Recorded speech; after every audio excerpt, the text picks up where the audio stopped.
Assalamualaikum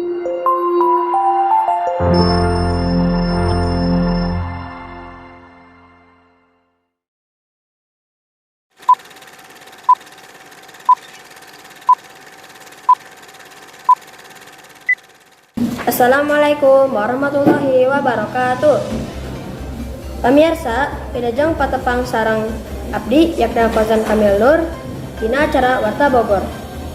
Warta anu baris kapidangkeun nyaeta korban longsor di Desa Tenjolaya diajar di tenda.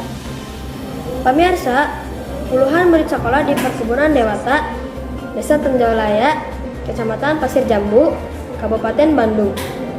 Nun dina tanggal 8 Maret 2022 kena kaurung.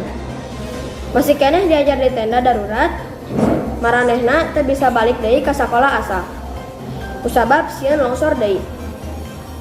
Pupuhu pos koordinasi bersama mitigasi, informasi jeung bantuan musibah Pasir Jambu, Ciwidey, Rancabuli. Asep Taulani netelakeun aya 242 budak sakola dasar nepi ka sakola menengah pertama SMP anu jadi korban longsor. 46 urang diantarana nyaeta murid SDN Dewata anu sakolana deket jeung tempat longsor. Maranehna ayeuna diajar di tenda darurat.